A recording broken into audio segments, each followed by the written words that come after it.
काही हरकत नाही, कारण का मला पेन्शन भेटते, माझे दोन्ही मुलं नोकरीला आहे, 4 एकर शेती आहे, 2-2 घराचा किराया येते, 2-2 वाचनालय पण माझ्याकडे आहे, ग्रँटेड. समजलं का? करायची इच्छा नव्हती. आणि आजही आपण बऱ्याच लोकांना सांगतो, अरे ये रे भाऊ ये समजून घे, पण कोणी येत नाही, फोन स्विच ऑफ करून टाकते, बरोबर आहे. तर हे अशी परिस्थिती आहे. आणि ह्या परिस्थितीमध्ये जे तुम्हाला धोका देत आहेत ना, ते स्वतःला धोका देत आहेत. आणि आजही पहा परिस्थिती बहुत चेंज झाली.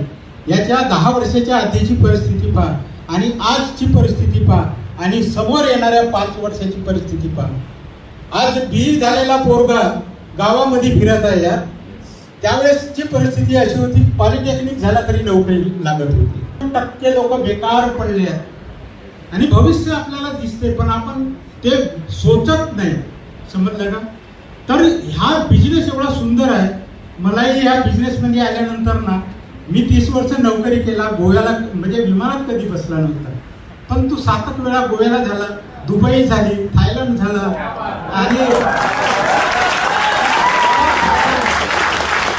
आणि आज त्यावेळेस रिटायर झालो, त्यावेळेस मी 5 वर्षांनी या सिस्टमला सुरुवात केली. तर स्कूटी आपल्याला गेअर बी नाही मारता यार गाडीला, स्कूटीनं सुरुवात केली आणि 2 वर्ष केल्यानंतर 8.5 लाखाची कार घेतली. आणि आज ड्रायव्हर म्हणून मी फिरतो. समजलं का? तर ह्या गोष्टी. आणि एक गोष्ट सांगतो, रिटायर नोकरी करणाऱ्यांची कशी दशा राहते मी सांगतो.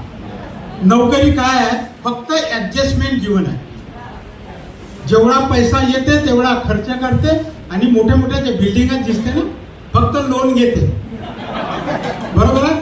त्याच्या सोसायटी राहते, सोसायटीतून लोन घेते, प्लॅट घेते, घर बांधते, घर मोठा दिसते, पण पगाराच्या 3ऱ्या हप्त्यामध्ये त्याच्याकडे जा तर तो म्हणते तू दे का, म्हणते 2000 रुपये पैसे काय. तर ही परिस्थिती आहे नोकरीवाल्याची आहे. पण आपण का म्हणतो नोकरी? नोकरी का करतेस चोरा? येथे काम करणार. समजलं? येथे चांगला इमानदारीनं काम कर, इमानदारीने पैसे कमव. जेवढे पैसे कमवायचे तेवढे येथे कमव. फक्त शिकतात थोडंसं लक्ष दे.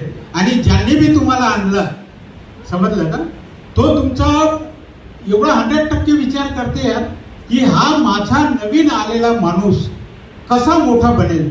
तुमचे रिश्तेदार तुम्हाला मोठे बनवू नाही दे, बनवू देते का?